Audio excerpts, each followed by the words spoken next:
भारतीय संस्कृति में यज्ञ, योग एवं आयुर्वेद जैसी अमूल्य विद्याएं हैं, जिसका मूल है वेद। इतिहास की ओर दृष्टि डालें तो भगवान राम, भगवान कृष्ण से लेकर राजा महाराजाओं, ग्रामवासियों व अरण्यवासी ऋषियों की कुटियों तक नित्य व नैमित्तिक यज्ञों का प्रचलन देखने को मिलता है। ओम सूर्यो ज्योतिर्ज्योति सूर्य स्वाहा। ओम सूर्यो वर्चो ज्योतिर्वर्चः स्वाहा। ओम ज्योतिः सूर्य सूर्यो ज्योतिः स्वाहा। ओम सजुर्देवेन सवित्रा सजुरुससेन्द्रवत्या जुषाणः सूर्यो वेतु स्वाहा। ओम भूरग्नये प्राणाय स्वाहा।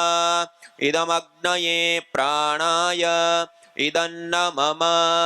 ओम भुवर्वायवे पानाय स्वाहा। इदं वायवे पानाय इदन्न मम। ओम स्वरादित्याय व्यानाय स्वाहा। इदमादित्याय व्यानाय इदन्न मम। ओम भूर्भुवस्वरग्निवायवादितेभ्यः प्राणापानव्यानेभ्यः स्वाहा। इदमग्निवायवादितेभ्यः प्राणापानव्यानेभ्यः इदन्न मम। ओम आपो ज्योतिरसोमृतं ब्रह्म भूर्भुवस्वरों स्वाहा। ओम या मेधां देवगणपितरश्च उपासते तया मामद्य मेधयाग्ने मेधाविनं कुरु स्वाहा। ओम विश्वानि देव सवितर्दुरितानि परासुव यद्भद्रं तन्न आसुव स्वाहा। ओम अग्नेनय सुपथाराये अस्मान् विश्वानि देव वयुनानि विद्वान् युयोध्यस्मज्जुहुराणमेनो भूयिष्ठान्ते नम उक्तिं विदेम स्वाहा। ओम भूर्भुवस्वः तत्सवितुर्वरेण्यं भर्गो देवस्य धीमहि धियो यो नः प्रचोदयात् स्वाहा। ओम त्र्यंबकं यजामहे सुगंधिं पुष्टिवर्धनम् उर्वारुकमिव बन्धनान् मृत्योर्मुक्षीयमामृतात् स्वाहा। ओम स्तुता मया वरदा वेदमाता प्रचोदयन्तां पावमानि द्विजानाम् आयुः प्राणं प्रजां पशुं कीर्तिं द्रविणं ब्रह्मवर्चसं मह्यं दत्त्वा व्रजत ब्रह्मलोकं स्वाहा। ओम सर्वं वै पूर्णं स्वाहा। ओम सर्वं वै पूर्णं स्वाहा। ओम सर्वं वै पूर्णं स्वाहा। सारी चीजों को छोड़ दीजिए, हाथ जोड़ करके सीधे बैठिए। ओम सर्वे भवन्तु सुखिनः, सर्वे सन्तु निरामयाः, सर्वे भद्राणि पश्यन्तु, मा कश्चित् दुःखभाग् भवेत्। ओम शांति शांति शांति। ओम इस प्रकार ये यज्ञ को, हवन को, अग्निहोत्र को हमने संपन्न किया। ईश्वर स्तुति, प्रार्थना, उपासना के साथ साथ विशेष मंत्र मेधा की कामना के लिए या मेधाम समस्त दुर्गुणों को दूर करने के लिए और सद्गुणों को प्राप्त करने के लिए प्रार्थना विश्वानी देव और सुपथ के लिए अग्निनय सुपता राय संपूर्ण परिवार के योग और क्षेम के लिए स्तुता मया और गुरु मंत्र गायत्री मंत्र और महामृत्युंजय जैसे विशेष मंत्रों से देव यज्ञ के साथ विशेष आहुतियां प्रदान करके यह यज्ञ को हमने संपन्न किया। यज्ञ के उपरांत अब हम यज्ञ पूर्वक योगाभ्यास हम करेंगे। तो सभी लोग सीधे बैठ करके आज हम कुछ प्राणायाम का अभ्यास करते हुए विशेष आरोग्य से संबंधित जानकारी और आगे हम योगासन आदि विशेष करते हुए आगे बढ़ेंगे। सभी लोग सीधे बैठ करके पद्मासन, सिद्धासन, सुखासन, स्थिरम सुखम आसनम, जिसमें आप स्थिरता पूर्वक सुख पूर्वक लंबे समय तक बैठ सकते हैं, उस आसन विशेष में बैठ जाइए और उस आसन विशेष में बैठ करके दोनों नासिकाओं के माध्यम से लंबा गहरा श्वास भरना और लंबा गहरा श्वास छोड़ना। भरिए सब लोग, लंबा गहरा श्वास भरिए और लंबा गहरा श्वास छोड़िए। इसको कहते हैं भस्त्रिका प्राणायाम। क्या कहते हैं? जोर से बोलिए, क्या कहते हैं? हाँ, दोनों नासिकाओं से लंबा गहरा श्वास भरना और छोड़ना। आइए भरिए।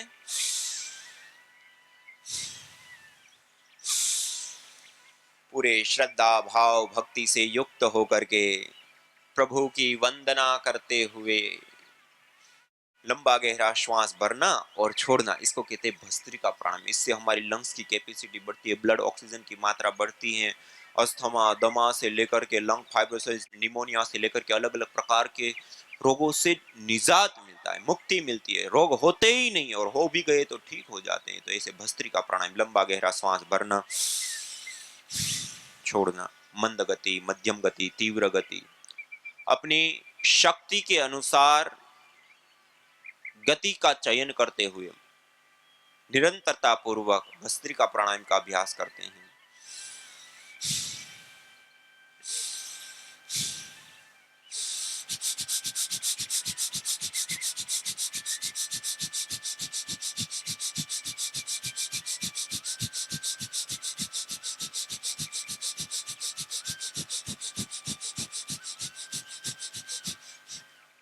ऐसे गति विशेष का चयन करते हुए निरंतरता पूर्वक, सहजता पूर्वक विशेष रूप से प्राणायाम का अभ्यास, भस्त्रिका प्राणायाम। भस्त्रिका के बाद हम दूसरा प्राणायाम करेंगे, कपाल भाती प्राणायाम। कौन सा प्राणायाम? कपाल भाती। पेट को झटका देते हुए झटके के साथ प्रयास पूर्वक श्वास को बाहर छोड़ना और सहज रूप से श्वास को अंदर ग्रहण करना।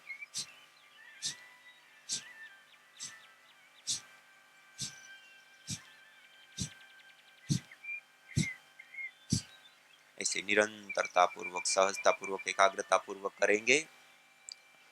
और कपाल भाती प्राणायाम के साथ साथ देखिए, सब लोग करते रहेंगे कपाल भाती, और कपाल भाती के साथ साथ में आपको हमने जो अभी जो कर रहे हैं यज्ञ और यज्ञ पूर्वक योगाभ्यास, उसके क्या बेनिफिट्स होते हैं, क्या लाभ होते हैं, कैसे हम आरोग्य लाभ प्राप्त कर सकते हैं, कैसे हम अपनी चिकित्सा कर सकते हैं, उस विषय में आपके सामने महत्वपूर्ण जो बिंदु हैं उसको आपके सामने रखने का मैं प्रयास करूंगा। तो सब लोग कपाल भाती प्राणायाम करते रहेंगे और कपाल भाती प्राणायाम के साथ साथ देखिए, हम अभी जिस यज्ञ को, हवन को, अग्निहोत्र को किए और कर रहे हैं, इस यज्ञ को, हवन को, अग्निहोत्र को करने पर हमें विशेष अलग अलग प्रकार के लाभ प्राप्त होते हैं।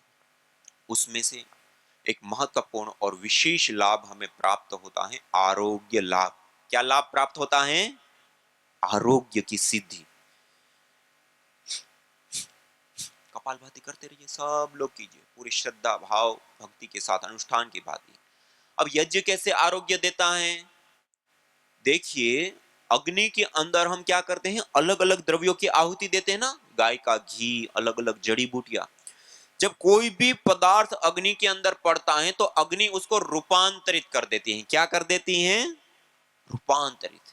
जब वो रूपांतरित होता है तो नैनो पार्टिकल्स के रूप में, गैस फॉर्म में और एनर्जी ऊर्जा, ये 3 रूपों में रूपांतरित होकर के ये वायुमंडल के अंदर आ जाता है, स्पेस के अंदर आ जाता है, आकाश के अंदर आ जाता है। जब ये 3 रूपों में रूपांतरित होकर के वायु के अंदर आता है तो उसके हमें अलग अलग कई सारे लाभ मिलते हैं। उसमें से एक महत्वपूर्ण और विशेष लाभ हमें प्राप्त होता है। हम जिस इस अथाह वायु के समुद्र में प्राणायाम कर रहे हैं ना, इस वायु के अंदर 2 प्रकार के पार्टिकल पाए जाते हैं। एक होते हैं धन आवेशित कण धनायन, और एक होती हैं ऋण आवेशित कण ऋणायन। इसको हम मॉडर्न मेडिकल साइंस में एनायन और कैटायन कहते हैं। जहां पर बहुत ज्यादा मकान बने हुए हैं, बहुत ज्यादा लोग साथ में रहते हैं, भीड़ भाड़ वाले इलाके, शहरीकरण, औद्योगिकीकरण जैसे इलाके होते हैं, वहां के वायुमंडल के अंदर धन आवेशित कणों की बाहुल्यता स्वाभाविक रूप से बढ़ जाती है। उस वायु के अंदर रहने से ब्लड सीरोटोनिन की मात्रा कम होती है, बॉडी हमारी एसिटिक अम्लीय होती है शरीर, और एसिटिक अम्लीय शरीर होने से अलग अलग प्रकार के शरीर में रोग हो जाते हैं। थोड़ा सा पानी बदल गया, थोड़ा सा भोजन बदल गया, थोड़ा सा ऋतु परिवर्तन हुआ, तुरंत उनके शरीर के अंदर रोग लगता है। दवाई लेंगे तो सामान्य दवाई की डोज उसके शरीर में काम नहीं करते, थोड़ा सा ज्यादा डोज लेते हैं, हेवी डोज लेते हैं, हेवी डोज लेते हैं तब बीमारी ठीक हो जाती है, दवाई छोड़ देते हैं फिर वापस बीमारी हो जाती है। क्यों? बॉडी क्या है? एसिटिक है, अम्लीय है, इसके कारण से ऐसा होता है। और जब हम जहां पर नदी है, झरने हैं, तालाब है, समुद्र के तट हैं, पहाड़ी क्षेत्र हैं, ऐसे स्थानों पर जाते हैं तो वहां के वायुमंडल के अंदर स्वाभाविक रूप से ऋण आवेशित कण बढ़े हुए होते हैं। इसलिए आप सबका अनुभव होगा, जब हम समुद्र के तट पे जाते हैं, पहाड़ी क्षेत्रों में, हिमालय जैसे क्षेत्र में जाते हैं, कैसा लगता है? अच्छा लगता है। ये अच्छा लगना क्या है? वहां पर के वायु के अंदर ऋण आवेशित कणों की बाहुल्यता है। उसमें जब हम जाते हैं, उसमें जब हम श्वास लेते हैं तो शरीर के अंदर ब्लड सीरोटोनिन की मात्रा बढ़ती है, हमारी बॉडी अल्कलाइन होती है, क्षारीय होती है, गुड हार्मोन्स बनते हैं, स्ट्रेस हार्मोन्स डाउन में आते हैं। ये सहज रूप से लाभ होता है और उसके अंदर रहने से ये सारे लाभ होते हैं। ऐसे ही जिस स्थान पर, जिस घर में ये छोटा सा हवन, थोड़ी सी अग्नि प्रदीप्त किया और उसके अंदर गाय के घी के साथ कुछ विशेष द्रव्यों की आहुतियां देने पर वहां के वायुमंडल के अंदर प्रति सेंटीमीटर एयर के अंदर 200 से 400 ऋण आवेशित कण पाए जाते हैं। इतनी बड़ी संख्या होती है। जो घना जंगल या हिमालय जैसे क्षेत्र में जैसा वायुमंडल होता है, ऐसा वायुमंडल हम अपने हाथों से अपने घर के अंदर बना सकते हैं। ये छोटी सी यज्ञ करके, छोटा सा अग्निहोत्र करके, हवन करके, होम करके, ये बहुत बड़ी चीज है आरोग्य के लिए, बॉडी को अल्कलाइन करने के लिए, गुड हार्मोन्स को बढ़ाने के लिए। इसलिए कहते हैं ना, योग जब हम करते हैं तो योग कैसे स्थान पे करने के लिए कहते हैं? जहां शुद्ध वायु हो, जहां सुगंधित वायु हो, जहां पर नदी, झरने, तालाब, समुद्र के तट, पहाड़ी क्षेत्र हो, ऐसे क्षेत्र में करे तो योग का लाभ विशेष प्राप्त होता है। उसका कारण क्या है? वहां पर क्या है? ऋण आवेशित कण बाहुल्य वायुमंडल। और हम जब यज्ञ करते हैं तो यज्ञ करने पर भी ऋण आवेशित बाहुल्य वायुमंडल का निर्माण होता है। और उसमें जब हम योग करते हैं तो जो सामान्य रूप से योगाभ्यास करने पर जो लाभ प्राप्त होता है, और वो यज्ञ पूर्वक कपालभाति, अनुलोम विलोम आदि प्राणायाम करते हैं तो वो लाभ मल्टीपल कई गुना हो जाता है। ये बहुत बड़ी चीज है। इसलिए योगाभ्यास अपने आप में ही एक बहुत बड़ी ताकत है, एक शक्ति है। जो हम कपालभाति प्राणायाम कर रहे हैं, सब लोग निरंतरता पूर्वक कीजिए, सीधा बैठिए, मेरुदंड सीधा रखिए। ये सामान्य विद्या नहीं है। कपालभाति प्राणायाम एक अद्भुत विद्या है। कपालभाति करने से हमारे भीतर के जो ऑर्गन्स होते हैं ना, हार्ट, लीवर, फेफड़े, किडनी, पेनक्रियाज, पित्ताशय, छोटी आंत, बड़ी आंत, आमाशय, ये जो हमारे भीतर के एक एक फंक्शन है, ऑर्गन्स, ये बहुत ताकतवर, शक्तिशाली बनते हैं कपालभाति करने से। आज तक मॉडर्न मेडिकल साइंस में किडनी खराब हो जाए क्या करते हैं? ट्रांसप्लांट करते हैं। फेफड़ा खराब हो जाए तो ट्रांसप्लांट करते हैं।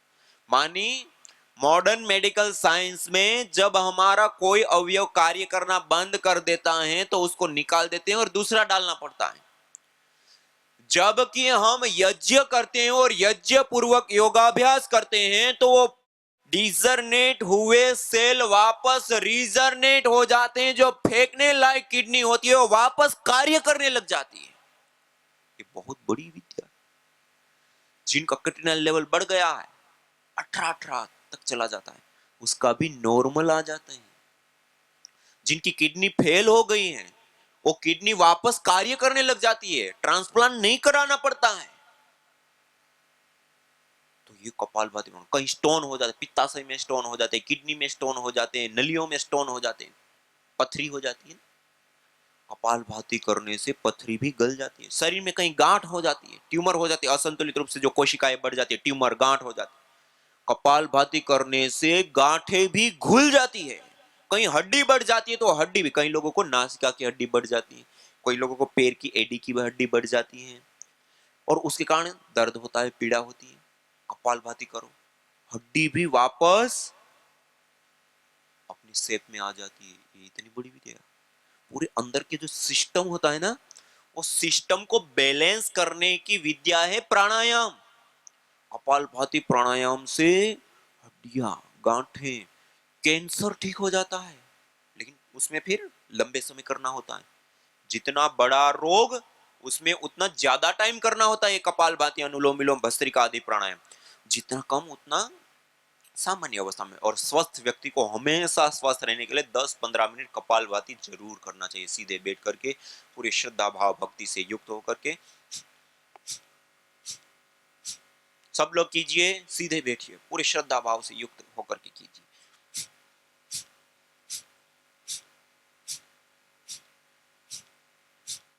ऐसे कपालभाति प्राणायाम, ये अद्भुत प्राणायाम कपालभाति प्राणायाम हमारे ऑर्गन्स को स्ट्रॉन्ग बनाने के लिए, डिजर्नेट हुए सेल को रिजर्नेट करने के लिए, कैंसर, पैरालिसिस, पार्किंसन से लेकर के अलग अलग प्रकार की बीमारियों को ठीक करने के लिए, गांठ, ट्यूमर आदि को दूर करने के लिए बहुत अद्भुत काम करता है। निरंतरता पूर्वक कपालभाति प्राणायाम कीजिए। और मैं आपको बता रहा था कि जब हम यही कपालभाति प्राणायाम यदि ये यज्ञ पूर्वक करते हैं तो उसका और विशेष बेनिफिट मिलता है। क्यों? ऋण आवेशित कण प्राधान्य वायुमंडल बना देता है। शरीर के अंदर ब्लड सीरोटोनिन की मात्रा को बढ़ा देता है, गुड हार्मोन्स को बढ़ा देता है, स्ट्रेस हार्मोन्स को डाउन ला देता है। उससे उसका विशेष लाभ होता है।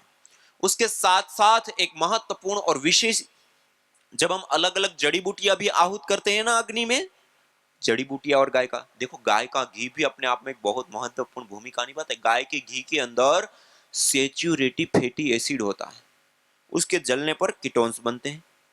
कीटोन्स के टूटने पर कार्बन की अपेक्षा 6 गुना ज्यादा हमें ऑक्सीजन भी मिलती है।